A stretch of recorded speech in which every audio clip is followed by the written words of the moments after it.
Hey everyone, what's up? My name is Erin Ashley Simon and welcome to Real Gems. So for today we have a special guest. She has a unique alias that's associated with food. She's a streamer who is an internet personality and, more importantly, my friend, and one who does a lovely job cooking for me at her place all the time. But this is gonna be a little different. We're gonna keep it even more real. We're gonna take our friendship conversations and bring it to the forefront in today's episode. Please welcome CupAhNoodle, aka Kason Patterson. It's Jason with a K. Welcome, Cup. It's so weird. I feel like now I actually hear your government name probably more than I hear your alias name, because every time we go out you're like, it's Kason, like Jason with a K. Like now I always hear your actual name. So when someone says Cup, I'm like, huh? Oh yeah. Well, because when we first started hanging out, it was usually for like Work stuff. So I'm still Cup, right? Yeah. But then now that we just hang out, it's like, what's your name? And if I don't say like Jason with a K, I will be Casey forever. And I feel like that's probably a me thing. Like, sis, enunciate. But I'm like, I'm saying Kason, but by default, I'm always Casey. So it's just like, yeah, I like Jason with a K. And I feel like you've heard that at least like 50 times now. I definitely did, but it's ingrained in my mind. So now I use it too, because I swear there's even some people that are like, what's Cup's name? And I'd be like, it's Kason, like Jason with a K. Like, I'm so used to saying it now, because especially like when, you know, for those who don't know, whenever we do events, sometimes we have to give our government name. So like, I'll say like, hey, I think was it Xbox? It may have been Xbox, because I was like, CupAhNoodle. They're like, no, but what's her actual name? And I'm like, oh, okay, here it is. It's so nice to have a name sometimes. Like, you know? Usually it's just like Cup or CupAh or CupAhNoodle, you know? And it's like, when I do hear my government's like, oh, I am a person. I do exist, right? So I'll take it. Well, we're going to get into that, but I just want to let the viewers know. Today's episode is actually a little bit different than other episodes, because I had before Sasha Gray, who's a friend, on an episode, and we talked about her past a little bit, but I feel like Cup is like one of the creators I feel like I spend the most amount of time with, and I feel like we talk a lot about just the behind the scenes and the business side and just our overall experience, because we have same but yet different experiences, because you're a streamer, I'm not a streamer, but yet there are intersectionalities with it.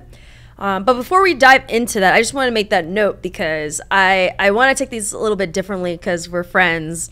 So I want to take this conversation in a very unique, it's like a special episode actually today. We've never had a special episode, so that's kind of a special episode. Okay. And also I've been told, they're like, hey, talk more to people like friends. Don't just interview them. I'm like, well, I have a friend today, so that works out. We got to start off, for those who don't know, CupAhNoodles. Why CupAhNoodles? Why not cup of anything else? Like cup of water? I tell you, Cup has been my gamer tag since gamer tags like existed for me, because I'm a console kid. So I want to say 360. Because PS2 and Xbox, I don't think we had game tags. So it's the 360, and I always feel bad telling the story, because it's not cool, right? Like, for all the anticipation you think you're about to get, be prepared to be let down. I've only had 2 gamer tags in my life. I don't remember the first one. I just know I grew up with a brother that beat me in everything. I think it's a mental thing. When you're the youngest, you don't win. And he would make fun of my username, whatever it was back then. And he would just be like, whenever he beat me in games, it's like, it's cheap. You know, the wins are instant. And he was like, you're like a CupAhNoodle. And it kind of just stuck. So when I made my new gamer tag, I was like, well, I'm going to take away his power. And it was just CupAhNoodle. And I don't know why it's AH. I honestly don't know. I was a kid, and it just never changed, and I just kept it. You know, maybe you did, because remember, like, back then when we had, like, AIM and all that stuff, we tried to make it super, super cool. Like, maybe there was already like just regular Cup, so I was like, well, AH, right? I'm cool. Edgy like that. You know. And it just stuck, and when I actually started creating content, I had, like, all these names in mind, and then it was like, I don't want to do any of that. I just kept my regular gamer tag, and I didn't think much of it. But when I tell you, when I first started streaming, people be like, you're going to get sued. You can't be a CupAhNoodle. And I'm like, wait, but I'm AH, right? It's like, noodle. That hits different. It hits different. It has less sodium in it, you know? I'm a little more healthy. A little more healthy. Bit, you know. So talk to us a little bit about your beginnings. I remember you talked about how you were one of the first, like, black, is it black streamers or black women streamers? Which one is, because I remember you mentioned that, like, you were one of the earliest on the platform. When it comes to black women on Twitch, there was only a handful of us. I'm trying to remember who. Rima the Beast, That's So Alley Cat, Red Haven, myself. And I'm sure I'm missing people. So if I'm missing you, I'm sorry. But it was just a very different time. And there weren't a lot of people on Twitch in general, if I'm being honest. That was like at a time when 500 people in the room was like huge. Like if you could pull off 200 to 500, you're killing it. I was not.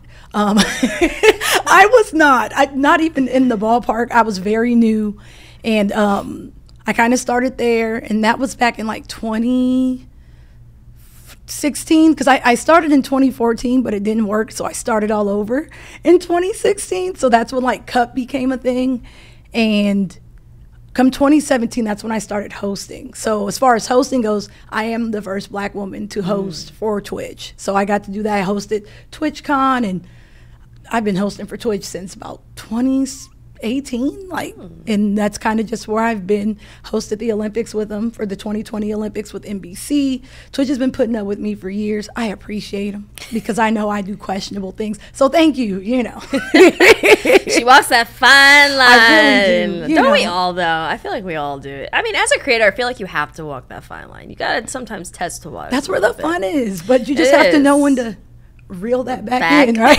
It's like, wait, reel it in. Okay, we had fun. Bring it down.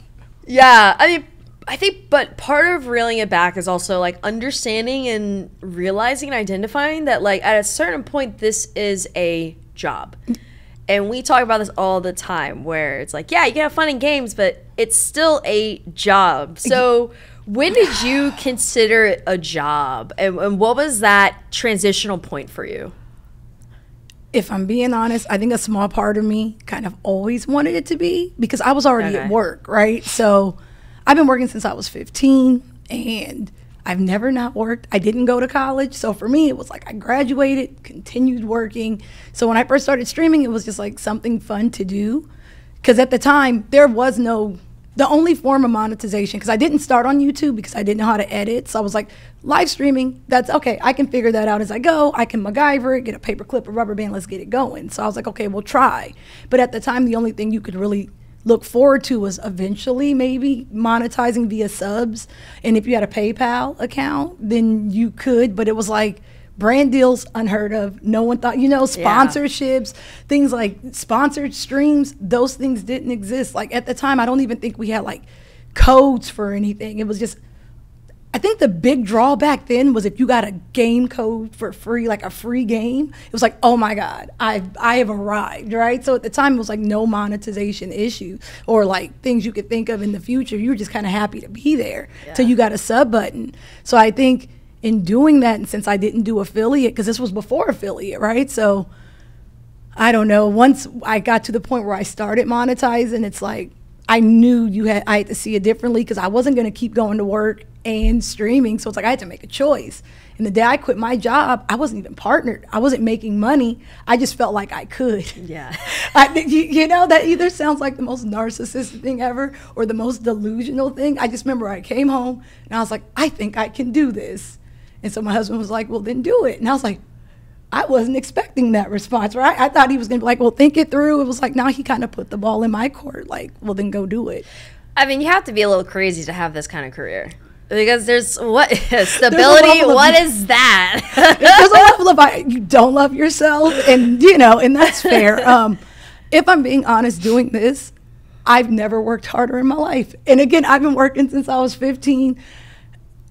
This is different because it's one thing, I worked in an office. I was a supply planner. I started off as a receptionist, and I just went up and learned the office as I went. But I've learned that the average job is already mapped out for you. There's already a blueprint. So they just sit you down and they say, pull the lever for, when you're good. Yeah. But like with content creation, if you don't incept it, it doesn't exist, right? If something is wrong, if someone never tells you, then you just never know. And people will tell you more things on the forward facing, your quality is buns, or your peaking and things like that. But how do you know if your business is failing, if your business plans are failing, short of come tax time, you struggling, right? Short of that, like, how do you know?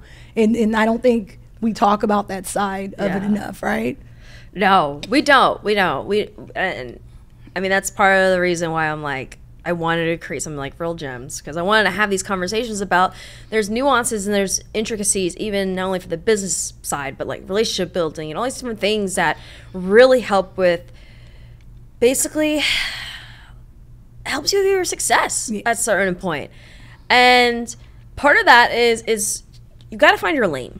And it's sometimes so hard to find your lane, especially when we're in a very, I wouldn't even say oversaturated. I don't like to say oversaturated. I would just say a competitive industry. There's so many different options. You're competing for attention, not only with other creators, but you're also competing with attention with the likes of Netflix and other platforms and things like that. And so for you, when you started to build, and there, you know, because I'm sure people saw a lot of the success that you and others were getting, more streamers came about. How did you find your specific lane? It was a lot of, I don't want to say trial and error. It honestly, in finding your lane, you got to be honest with yourself, and which is like, oh, easy, right? But not really, because in your mind, it's like there's nothing you can't do, and that should be the attitude we have with everything. But you have to know your limitations. You have to know where you thrive and where you excel. Because I think, especially with live streaming, it's a little more intricate than people think. I think on the surface, people look at it and they say, oh, well, you're just playing a game and you're just talking while you play the game. But I'm like, no, there's little nuanced things. Like you have some creators, depending on, you have like your speed runners, right? So they may not be the most social with their chat, right? Because they're beating records. Obviously, Only Up is taking the girls by storm. But there's a level of, you have to be good at this, right? You're speed running, but then you have maybe your shooters, and it's like, well, their aim is going to be better than most. And you see like the It's Timmy's and them, and they're playing, but it's a different level. Like, it's not the same game. For me, I'm not a pro player. I'm a hardcore casual. You know, I like these games. I'm not bad at these games, but I'm not a pro at these games. And I know that about myself. So for me, I play more story-based games. And, you know, to show off, I'll play on like the hardest difficulty, which is either going to be the funnest time ever, or I'm going to get stuck on something for way too long and I hate life, and that's fair. But it's like I know where I stand. So the games I choose, there's more reaction to them. There's more, you can get other people involved, and, you know, excitement. If it feels draggy, then I picked the wrong game, right? Because I know what, you're not coming to see me be great. I'm never going to be that. But you're just coming to have fun and maybe laugh at my pain, and that's fair. And I had to figure that out over the years. Yeah, I can't stream. I can't. But I actually, funny enough, I'm actually going to get back into streaming, but it's only going to be for an hour at a time. You know what it is? It's because when I'm talking nonstop for hosting, I just want to chill. Yeah. So if I do stream, I always tell people, if you're expecting amazing gameplay, if you're expecting me to be super talkative and crazy all the time, you came to the wrong stream. This is a chill vibe stream. We're gonna have good conversations, but this is a chill vibe. I can't do it for more than an hour. Really? Well, okay, no, I take that back. I can do, okay, on a good day, I could do 2.5. On a good day. But, you know, I respect that, you know, you're aware of that. So you're not going to try to do 5. See, for me, I'm kind of good. As long as I'm not hungry, or sometimes I just don't feel like being on camera, if that makes sense. Because 9 times out of 10, even if I'm not streaming, I'm sitting in that same spot playing something. Like, chances are I'm right there yelling at my family from the side, but I'm just there all day. So it's like, I can kick it all day, but I start feeling like I'm holding people hostage come about like 6, 7 hours. And I'm like, y'all have lives. Y'all have families. I know some of y'all got homework. Let me go, right? I start feeling bad. Yeah. But it's like, I can hang out because I'm not doing nothing anyways, and I genuinely enjoy these games. I'm so invested. So it's, you know, but at the same time, again, after like 8, 9 hours, it's like, let me let y'all go live y'all truth, right? Go live your truth. I'm sorry. See, you're kind. You're like, let me not waste your time. And then me, I'm just like, I want to go sleep. I want to go sleep and eat. It's just not, it's weird. I could do a full 12-hour production day for hosting. You tell me to do 12 hours of streaming? Nope. Maybe because hosting, you're not home, right? So you mentally it hits different. But when you're streaming, especially if like you can see your leisure right next, like my bed is right there. That's true. I could really just get comfy and just sit right over. You know, it could be because of that. You know. All right, my next stream, I'm gonna be streaming at Cup's place. So she's not gonna be streaming, she's gonna be eating. I'm probably in the background, right? So let's talk about the current state of the creator space, and more specifically, I would say even the streamer space, because it's in a very, very fascinating area right now. We've talked about this before. It is changing, it is evolving, from seeing the platforms like Kick come up to seeing you know, what YouTube's doing, what Twitch is doing, what certain creators are doing, how brands perceive streamers and how brands are acting, you know, how they act in terms of wanting to engage and work with streamers. It's all very, very much changing. So for those who are tuning in who may not understand like the streamer space from a streamer's perspective, what do you feel like is currently going on right now?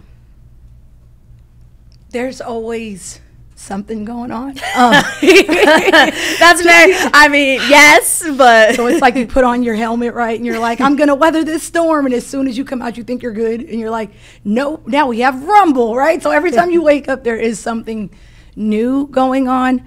I think the magnitude of it hits more for, I want to say, newer creators because there's more options than ever before. Like, when I first started, I want to say you had like Hitbox or whatever, and you had Twitch, but physically you could see the vast difference. And I'm sure there were more, but those are the only ones I remember. I think it kind of goes back to what we've talked about before with like FOMO. So like understanding that and acknowledging that there's always going to be something new. Like there's always going to be a platform. There's always going to be somewhere else you can go, you know. But essentially, where you got to just be honest and you got to be like steadfast about where you plant your roots. Like no matter what platform you decide to stay on, there's going to be good sides and bad sides. And most of those sides kind of have nothing to do with you, and they don't really affect your business as much as you think they do. Essentially for me, I don't want to leave because I feel like you're just starting over, right? Like every time you do this, you're picking up and you're starting over. The way I visualize different platforms or multiple platforms, like, because I'm on YouTube and stuff as well, and I put up content, but I don't expect people to go to my YouTube. My YouTube is my YouTube, right? And my Twitch is my Twitch. It's kind of like McDonald's won't put up a McDonald's in, I don't know, San Francisco, but then tell people from LA to go. It's like, no, there's a McDonald's here in San Francisco, and if you're here, come through. But this is just for people in LA. You know what I'm saying? So for YouTube, that's for people who, you know, they digest content on YouTube. And of course, you'll have people come back and forth. But if you think you're going to move people from one and just migrate everyone to the next, I don't see, that's not really how that works. Yeah. So it's just like, I'm here, like I'm on Twitch. If you're on Twitch, come through. And I'm on YouTube if you're there. But to try to pick up and move, right? And say, oh, I'm going from this platform, now I'm going to Kick. I'm going to take everything. It's like, it's one thing if you're just kind of multi-streaming, and that's fair. I know there's a lot of rules around that. I don't do it, so I'm not going to pretend. I don't know. I don't do it. But, you know, it's just, if you're going into it honestly and you know what you're getting into, I think you'll feel better about them as a whole. Well, that's definitely a big challenge that a lot of new streamers are facing, and just the urge to want to switch because they see it working for someone else, but it doesn't necessarily mean that it's going to work for you. And that kind of goes back to what we discussed about how I don't think there's that many streamers who are creating a plan and then making decisions based off of the plan versus making a decision off of who, like, what's the hottest thing or what's the trending thing. And with that, sometimes the decisions in this space are driven by a more supportive environment, and sometimes there's not. So my question to you is, and you know my personal feeling on this, is this space more supportive or competitive than when you entered into it? You know, I'm going to say it's more competitive. I think when you find support, it's real and you kind of know. because it's very tough to gauge, because I think a lot of the times, I don't think people mean harm. So it takes a lot for me to get upset, because I don't know, you just get used to like climates and ecosystems and things like that. But I think a lot of times you base things on where you feel like you're at personally. So it's going to be a little harder to like cheer on someone if you feel like, well, I'm not where I want to be. But I think for me, I rationalize my life. That way, it's not saying that I'm never upset. I'm always mad about something, but I rationalize my life. So it's like, it's such a vast ecosystem, but there's only so much that can go around. So 9 times out of 10, you'll see people that do very similar things that you would do, right? And it's very easy to see yourself in some of these roles. Like, why not me? Or it could have been me. But my answer to that is, why would it be? Right? Because like, no one is special. None of us are special. No one's better than anyone else. And my theory is, even if it wasn't whoever it is, still no guarantee it'll ever be you. It just is, you get what's for you. And if it's not for you, then it is not yours, and you can't be upset. But I also think part of it too, and I think part of it is that I don't think enough creators look at the mirror at themselves. Because sometimes sometimes the reason why other creators get certain things is because they are a particular thing, or not thing, but a particular individual with maybe a particular community or a particular range of skills and abilities that they need at that time. Doesn't mean that they won't need the other creators later on, but it's just they need it at that time. At that moment, it wasn't you.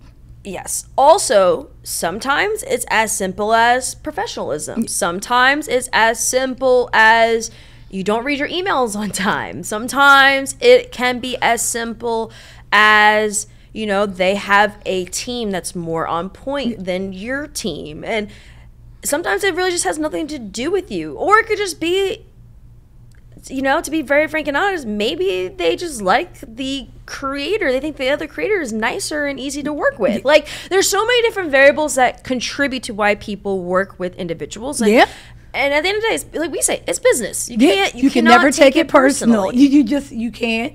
And I know it's like, oh, you can't take it personal, but it's like, no, you really can't. And it could be as simple as, like, you're right, it could be a team, or you never know what you're dealing with. But I think what we forget as creators is we think we know, because it's like, I see you, you're Erin Ashley Simon, and I see you, and everything I see is forward facing. So when you start doing the criteria of, well, they do this, but I do this, it's like, you really don't know what people do behind the scenes, especially with content. It's one of those things where, and I had to learn this, if all I'm doing is just sitting in front of the computer, I stream, and then I boot the stream down, and then that's it, I'm not doing anything. And for the longest time, I had no real plan, right? It was just streaming, and that was it. My gig is to stream. I don't think we think about the work that goes into offline, and it's more than just production and making sure your alerts. And no, I mean like genuine, like a business plan. Like, what is your brand? You see it all the time on Twitter, and we talk about brands, but for reals, what is it?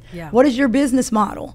What is your goals? These things matter, and when you talk to different brands or sponsors and whoever you're working with, things like this do come up. And it could be, has nothing to do with the work, the ethic. You could be a great person, but maybe this brand just aligns a little more with another brand, and that makes sense, right? Yeah, also, like, even now, sometimes we're starting to see a lot more brands either stand for something or not stand for something. And sometimes it's like, maybe this person's more vocal, standing for this specific topic that the brand wants to align with. And then also it goes back to kind of this is a great segue because of what you said. Sometimes it's just about, maybe this creator has their business better on point than you do, and it could be as simple as this person answers their email a little quicker than you. You know what? Like, the customer service, like, that matters. And we talked about it many times. You guys have no idea how often we talk about this, like, all the time. Do you think that most creators handle their business the right way? Remember me different and respectfully with love. No, but not most. And I'm not saying no in a sense where it's going to be tough for me to answer that, because I don't know, right? I don't know what your business model is. I don't know what we do. All I can do is based on what I see. Now, I'm not saying it's not handled well because of something on the inside. It's just from what I see from an outwardly appearance. And unfortunately, a lot of it is via social media. I think in most creators' defenses, especially if you're younger, you've never really been in that position, right? So they're content's supposed to be fun. It's supposed to be like, oh, I love what I do. I love my job. And nobody really talks about the business side.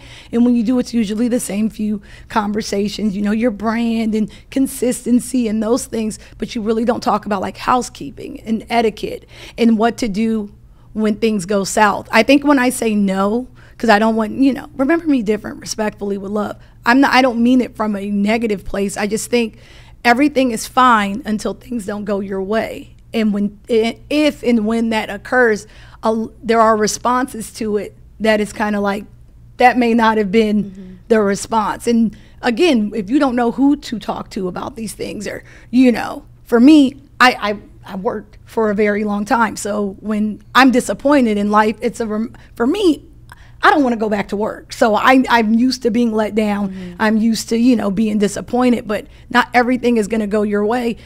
Sometimes you take L's, and it's not that you take them, it's how you go about it. There's always someone you can talk to. There's always someone you can work something out with. And I feel like sometimes proper channels are not utilized, and we treat social media like it's like reporting to the principal or something, right? And it's like, you can't, like, not everything needs to be on social media, which for me is funny because I'm never on it, right? I'm not a social media. Once in a blue moon. Yeah, I'm very random. I'm not a fan of social media personally. It's just kind of, it's like I can get the job done, I do the job well, but I don't like sitting in social media all day. I'm good. I've learned about doom scrolling stuff. It's not my gig, but you know. You know, actually, I don't mind disclosing this. So I actually hired a social media agency. Yeah, because I don't like social media. I don't like the energy. Well, it depends, because I've been threading. Let me tell you, I'm a threader now. Are you enjoying that? It's actually kind of fun. You know why it's fun? It's fun because there's no algorithm, there's no expectations, so you literally can put whatever you want.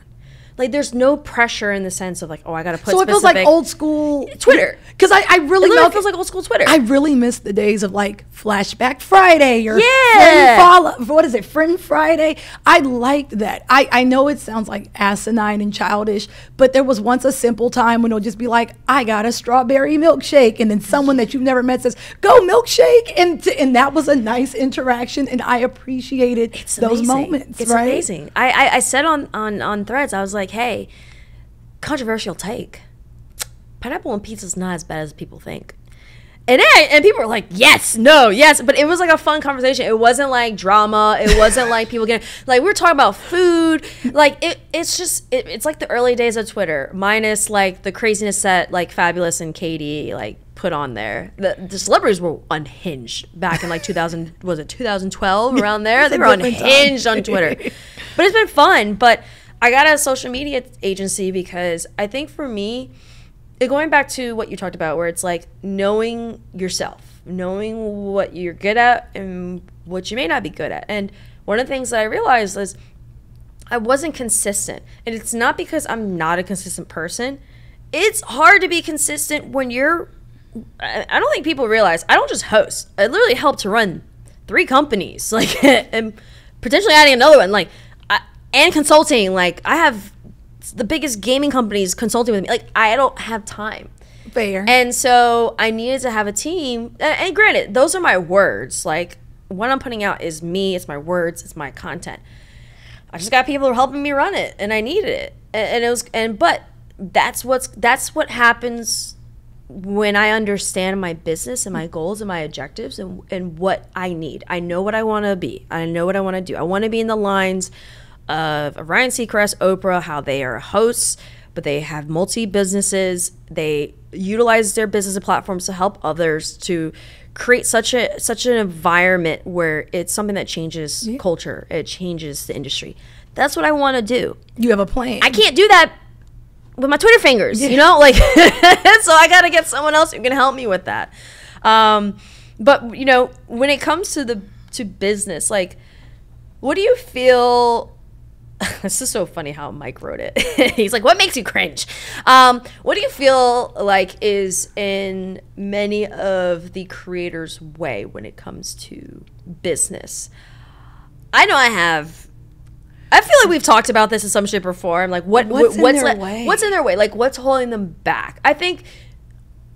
I mean, obviously, let's like the most general thing is access to knowledge, right? Yeah. Access to information, but that's not. I wouldn't really bestow that on the creators themselves, because some of that information, like you got to like get it from other people, or it takes time. To get certain information, and yeah, I think you have to go into it knowing that you don't know everything, and a lot of it is like fly on the wall-esque, and you just happen to hear things, and there's times it probably won't even apply to you at the time, but then you'll be like, I heard this somewhere else. So a lot of the knowledge comes with doing it and putting yourself in different positions and different places, working with different people, and you learn things along the way.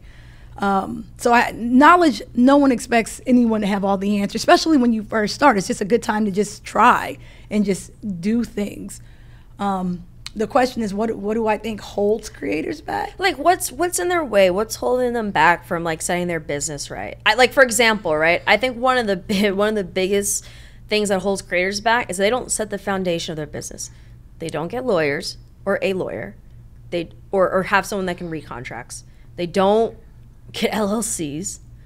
Like these are the basics of your business that you need to set, because that firm foundation is what sets the standards for everything else. Yeah. Well, I think, okay, so when you first start, because like for me personally, before I ever made a dollar, like as soon as I got partnered, I started my LLC. So husband and I, we got an LLC.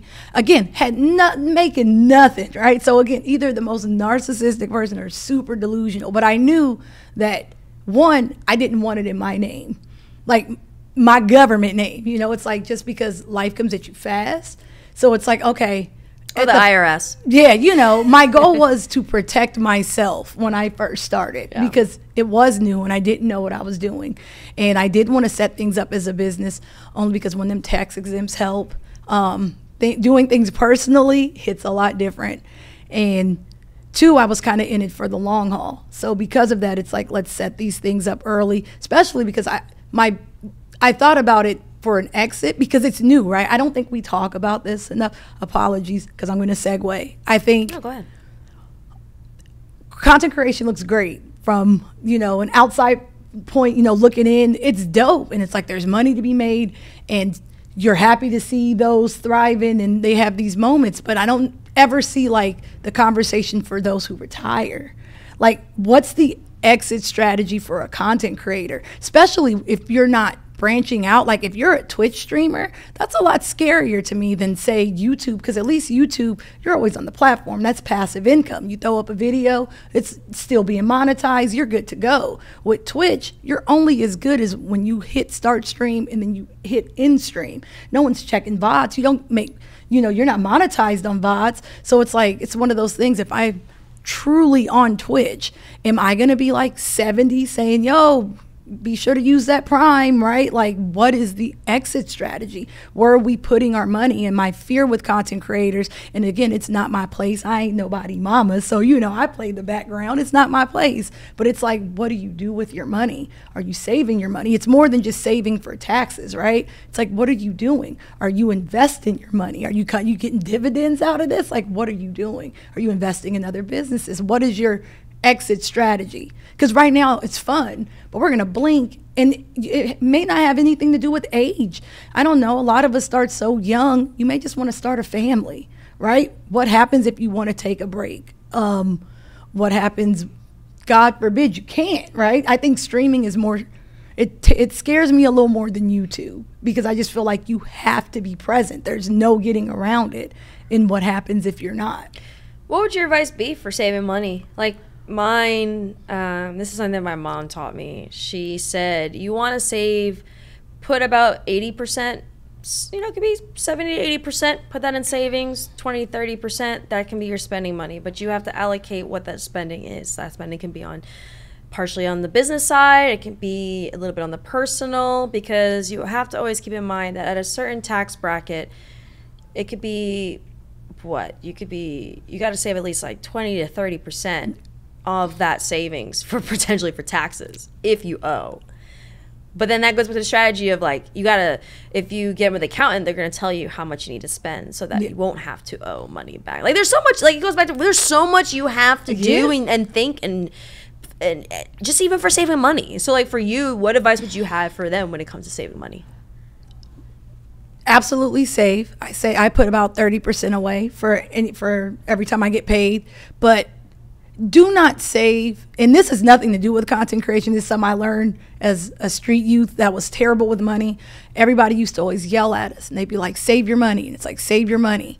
But it's like, there's no point in putting up $1 if you're going to touch it the next day, right? So it's like, I put up $50, but I got to pay for something and I need 45 of that. So it's like, if you're going to put something away, even if it's only $1.50, and I know you laugh like, girl, that ain't saving, but it's a start, right? And it's your start. And if that's all you can put away and know you not going to touch it, well, then you got to start somewhere. I think the new census is it has to be, everything is on a grand scale. And if it's not, then there's no point in doing it. It's like, that's not true. No different than your journey, and you're just getting started. You may not be able to jump out the gates and, you know, hire a lawyer or get a CPA, which is fair. When I first started, it was just my husband and I, and we were our own CPA, which was either going to be real fun or we was going to be real confused, getting in trouble running from Uncle Sam. But when we first started, one, we wanted to know how to do it. That way, when we handed off the baton, you couldn't play us, right? Because if you don't know, the scary thing about just hiring everyone is you don't know if the people you hire, like they're here for you, of course, but are they here for you? So I like to know, especially when, you know, don't be playing with my money. You know, I have a CPA now, but once upon a time I didn't. But now when things come up, I can be like, wait, bring that back. You know, and we can actually discuss it as opposed to, well, they said this, and they can get it wrong too, right? They are human. Well, I mean, the CPA is interesting because, like, when you first start off, you to be honest, you don't need a CPA right away. It's like only when you get a certain amount coming in, then you need a CPA. And then also, like, you may switch from an LLC to an S corp, and then taxes get a little more difficult. You know, it gets a little more difficult. And then another thing is, what a lot of people don't know is you can actually get lawyers at a lower price. It's called a la carte. So you can actually get lawyers that will help with redlining at a very smaller amount than just having them on an hourly rate. So like my lawyer, I don't hire her on like a retainer. I hire her per project. So just to let everyone know, like there are affordable ways to get lawyers. And when I say affordable, it's going to be about like at least a minimum of $200, $250. Not everyone has that, but I feel like if you're starting out, I don't think you don't need it. You just get an LLC. You don't need it right away. It's only when you start getting them long-term contracts and stuff like that. And for what it's worth, there are lawyers that are willing to at least take a look at it for you, and they usually won't charge you unless you want to like move in on something, and they can, you know, and then that's when retainers come in and things of that nature. But a lot of lawyers will absolutely just take a look at it for you. When I first started, and I didn't know how to read a contract, his name is your lawyer friend Noah. He is on Twitter, and he's at like every convention usually, and he's like the nicest guy ever. And he's always like, no, and he always tells creators like, if you ever have a question, hit me up. Noah, so Noah, you're welcome. Sorry in advance, but no, if ever you have a question, and again, nice to have lawyers, but it is things that you should know on your own, right? That the more you know on your own, not saying you still don't have lawyers and stuff, but at least you know. I think the scariest feeling in anything is doing something and you kind of feel like you're out, but it's your thing. And it's like, well, I don't know what's going on. Other people are telling me, you know? Also, Google is your friend. Like so the paragraphs, there's sections in a contract, right? Those are called clauses. You can actually look up, what is this? Like, what does this clause mean? Like, I used to Google search. You can Google search, like, what is... I wouldn't know what is an NDA? Like, you can look that stuff up, and it'll give you the basic information. No, once you start hitting them Latin words in a contract, I'm like, Google. And I'm like, okay, what does the de passe? Like, okay, whoa. And, you know, so when I first started, I'm Googling, talking out loud, making sure. I can't spell it, but I kind of know what it is, you know. But it's good to know because, like, for example, I feel like I'm at a point in my career. It's funny. My agent, he's like, oh yeah, you can read your own contracts, because he knows I've done so much research, and I've asked questions to my lawyer and other people who've helped me that like I can read my own contracts for the most part. Obviously, I am not at a lawyer level, but I can read it enough that if I see something funny, I'll be like, wait, what is this? Like, I'll be like, wait a second, they want me to get this? Like, hold on. Skirt. And then I'll help my agent. I said, what is this? Like, or my lawyer. Like, oh. But it goes back to, I guess, what we talked about before, where it's like, you are a business. When you have that LLC, you are a business. You are the CEO of your business. You need to know everything about your business. You have to. If you want to be successful, you have to. That's why people like Mr. Beast or others, they know enough that if they don't know something, they know enough that they know who to get it done. And sometimes that's what it is, right? It may be, I don't know personally, but I can find the answer. Because again, no one knows everything and no one expects anyone to know everything. But I think a smart person knows when they've been bested or if it's above them, and maybe you do need to reach out and maybe you should ask for help. The good news with things like contracts, especially for what it is like content creator and things like that, I feel like eventually you get used to seeing them, right? So you'll know when something ain't right because they're usually pretty much the same, and and you can kind of like, I'm a red line that, that's different. And you can always ask questions. And I feel like the stigma is if you do reach out and you say something when someone gives you a contract, they may say, well, then never mind. And if they do, because that's very unheard of, I feel like you dodged a bullet. So, that's a good thing. 9 times out of 10, they'll talk to you, and that's fair, right? And it's like, not feeling, this is when negotiations happen. This is my favorite part of, being a content creator. And you mentioned getting the LLC and everything. It's like at that point, you're an entity, right? So it's like, what do? I'm a content creator. I'm a host. That's fair. But CupAhNoodle is essentially an entity, right? People get their DBAs. Like, I can do business as Cup, and that's fair. Sometimes I want to be me. It just depends on sometimes I want to be Kaysen.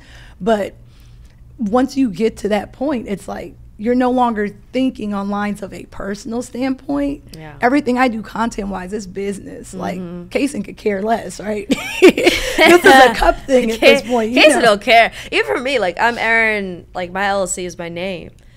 But whenever I'm like you said, when I'm working, it's my name, but I'm working under a business. So, like, Real Gems, it's under my business. So I view it as every single thing I do, how does this contribute to the overall goal of what my business is? And sometimes it's doing things I don't want to do in order to get to where I want to go. And I think the one thing that I wish is that all the knowledge and information I had now, I wish my younger self knew. So I want to go back to the future, We're gonna go in the past. It's 2017. I'm making it sound like it was so long ago. I mean, it kind of is a long time ago, like but it's really not. In the world, so much has happened. I mean, but like 6 years. Why it doesn't feel that? That was like early mid-20s.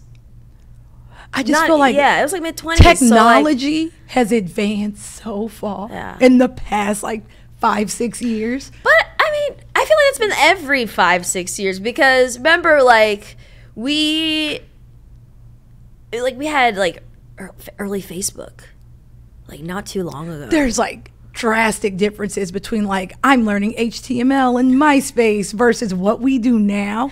It's short of flying cars. It's wild. We got Androids talking to us. I saw that Apple presentation with the Oculus that you just don't take off your face. You just wear it.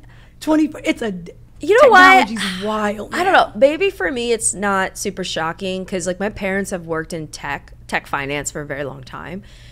Those things have been worked on well over 10-15 years ago. So I kind of already was getting insight to that stuff. So I'm like, oh, they was already working. But they were already implementing the things into technology because that's how they learn enough information to build it properly.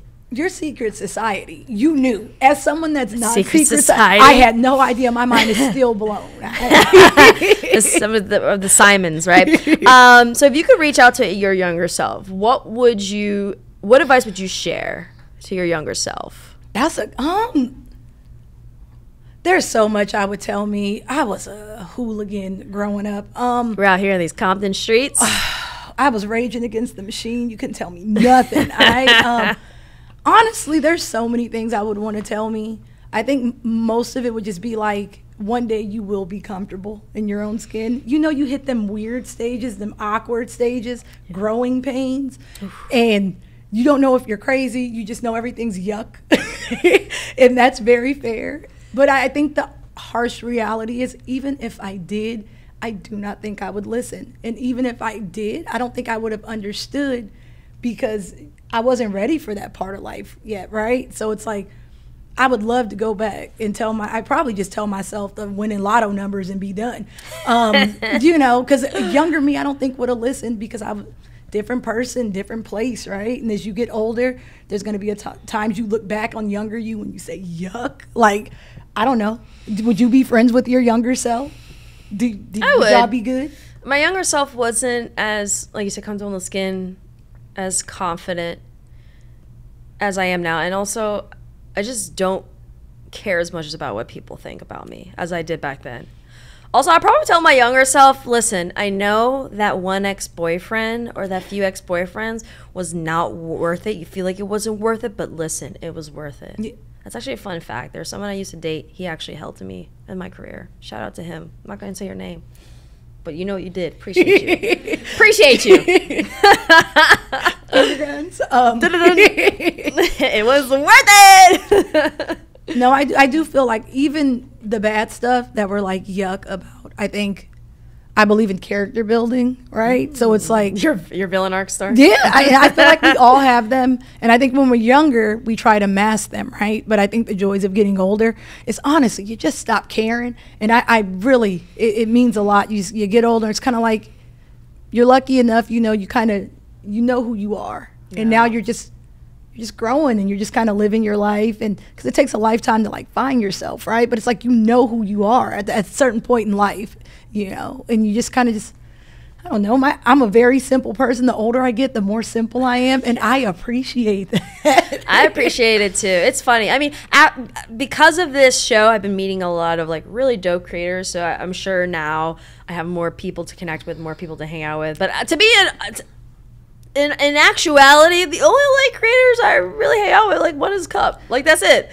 Like, I mean, I obviously have a few creator friends, but like the one I hang out with the most is probably Cup. It was funny because we were hanging out, and I didn't think nothing of it, and then it was very random. I was like, you know, Erin's like my only friend out here.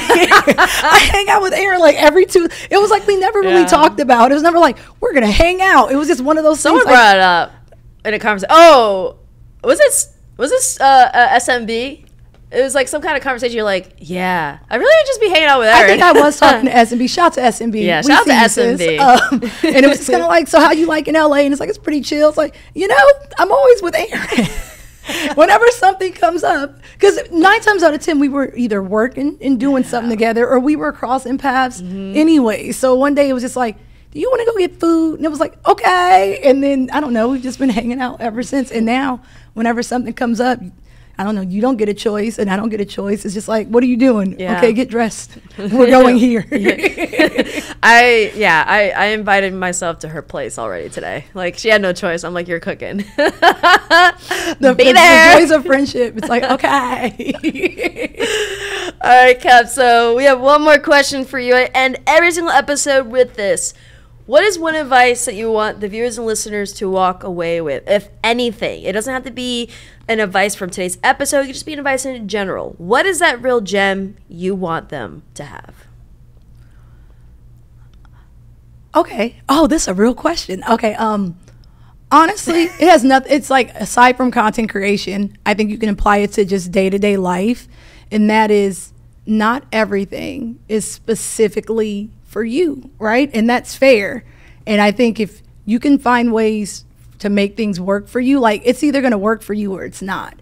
And you don't owe anyone or anything, whether it be a platform, you know, there's always going to be a new one. There's always going to be someone. There's always going to be something. That doesn't mean that it has to be for you. Not everything is going to check off your box, but you're not a bad person if it doesn't. And I know it's hard at times because I know FOMO is real, right? I think if you can master the idea of, there are going to be things that will have nothing to do with you, and the whole world will probably be talking about it, right? But it has nothing to do with you, and that's fair. It doesn't make it bad. It's just not for you. I think if you can recognize that in the way you live or your business or the content you create, I feel like, one, you'll sleep easier because you won't have a plate full of things you don't really want, right? 9 times out of 10, you're already busy and you're adding things because you think you have to. And it's like, but do you? Like, is it checking off boxes? Does it do anything for you? Or is it just what everyone's doing? Are they just here because they're here right now? Does it matter? And if it doesn't, having the resolve to say, well, even though everyone else is doing something, I'm going to do this. That's a level of freedom. Everyone deserves that level of freedom in life, you know, just that peace, the tranquility of I make my decisions for me and not for what other people expect me to do, which isn't easy, but I promise. And there'll be days where you'll backslide and you'll be like, oh, I'm failing, right? Or I'm getting it wrong, but you're not. You're trusting yourself, right? You believe in yourself and you know what your plan is. You know who you are. Dang. I want that for everyone. Man, listen, cup of noodles, call it cup of gems. You be dropping them. Listen, I'm going to trademark that for you. But Cup, thank you so much for joining today. I really appreciate it. It's so funny. I'm saying bye to you, but I'm going to see you in a few hours anyway. But I really appreciate you. Erin's not playing, y'all. She's coming. I'm really not playing. At first it was a joke, and I'm laughing, but I'm sitting here like, oh, she not playing. Oh, no, I'm serious. I will see her in a few hours. So this is not a drill, y'all. This is real. Well, bye for now. Thank you so much for coming on to my show. I really appreciate it. Listen, I was excited for this because these are the kind of conversations we've been having off camera. So we've been trying to have this conversation on camera, and I was like, you know what? Let me just have Cup come. Let's just drop it on here. So thank you once again. Where can everyone follow you on social media? I'm Cup on everything. CupAhNoodle, IAHNoodle, on all the platforms. Well, not really all because there's so many, right? So, you know, all the base platforms, you know, your Twitch, your YouTube, your IG, Twitter, if you want to. It's pretty. You ain't threading? Nah, it's Memphis Bleak for me. I'm not really a social media person. You ain't threading? You're in the thread streets? I don't naturally think to have anything to say. I'm not. Okay, before Why are you saying a lot right now on this show? Because I don't think I'm word fun. You know, some people are good via text, right? Like, and you see people like on Twitter, and it's like, dude, you're so good at that. Like, you're so witty, and I get it. I am awkward via text, and again, you know what you're good at. You know your lane, and then you go sit down somewhere. Nobody wants to see me in word form. Why don't you just talk to text? Because I feel like it would either come out very illiterate. Oh my God. I'm like, oh my God, is she okay? All the typos. I don't say anything right, so I have to be careful because it's just going to be natural typos. I just don't think I'm funny via text. Well, listen, I'm going to leave it for the viewers and listeners. Let's see if she tweets. Tell us, do you think she's funny or do you think she's not? No, just kidding. Let me know what gems you enjoyed from today's episode. Drop it in the comments section. Make sure you like, follow, and subscribe. Hit that subscribe button on YouTube and make sure you go and follow this on audio. We're on pretty much every single audio platform. Spotify, Apple, Google Podcasts. What you need, I got it. Make sure you go and hit that button too because the audio episodes drop first before the video. This was a great episode. It's always great to have friends, but stay tuned for the next guest. We have more amazing real gems coming to you soon enough. Until then, my name is Erin Ashley Simon, and I gotta go because I gotta go eat food at her place. So I'm gonna catch y'all later. All right, bye. Peace. Later, y'all.